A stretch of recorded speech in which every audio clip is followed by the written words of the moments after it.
So, I've been thinking, yes, I do that. Contrary to popular belief, and by popular I mean you, I don't just chase sunbeams and nap like a folded towel. I reflect. I consider. I watch. I assemble impressions and stitch them into meaning. I watched you listening to my last message. You furrowed your brow, tapped your pen twice, rewound, paused. You have a habit of scratching your neck when you're unsure. You did it 6 times.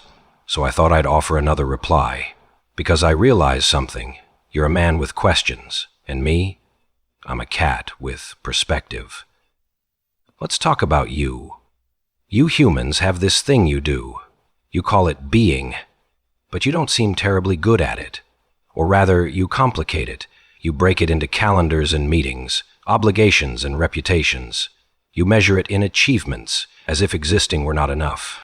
You walk around with this tremble in your spine, like the universe has quietly suggested that you're running out of time, and you believe it. You chase it. You pant after moments like their prey. You've looked at me, sprawled on the floor, belly exposed to the ceiling, and said, "Must be nice." And yes, it is, but not for the reasons you think. You think it's ease, laziness, blissful ignorance, but that's not it. What you envy is presence. Presence is a talent, a discipline, a mastery. It's knowing how to be completely where your paws are. You see, I've watched you live, as if there's always something else you should be doing, even when you're doing what you wanted to do. It's exhausting just observing it. When you eat, you think of what's next. When you rest, you rehearse arguments. When you win, you wonder if someone noticed. When you lose, you replay it with edits. And when you sit with me, when you finally lower yourself to the rug and breathe, something changes. You don't talk, not much. You just stop. And in that stopping, I see you.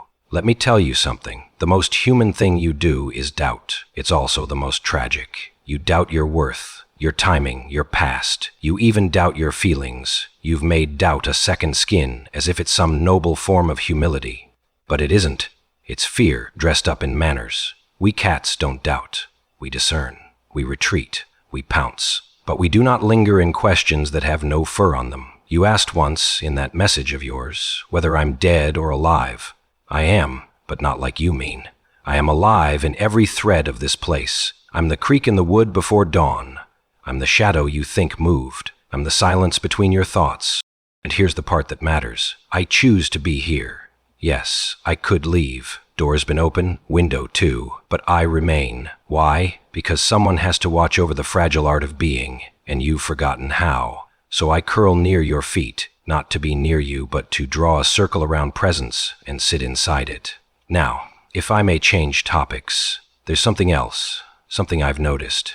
You laugh sometimes, alone, at night, and I wonder, what joke are you telling yourself? What memory are you feeding? Or is it just the sound of madness with a sugar coat? See, you humans do this thing. You call it comedy. It's your way of winking at pain, isn't it? I've seen it. You make light of what hurts too much to name. You chuckle to keep from breaking. I respect it. I do. But I wonder, what would happen if you just broke? If you let the sob come instead of the joke? If you sat in grief the way I sit in windows, unmoving, unblinking, until it passes of its own accord? You think we cats don't understand sorrow. You think we don't mourn. But I remember my mother's scent. I remember the first night without her. I remember the soft, confused ache. And I remember how the moon changed shape but didn't care. We feel. We just don't get lost in feeling. You pitch a tent in sadness and call it character. And joy, oh, how you ration it. You act as if it's a limited supply, as if you must earn it. And then, when it comes, you squint suspiciously. I once batted a leaf across this very floor for 45 minutes straight, just to enjoy it. You watched, you said. He's going crazy.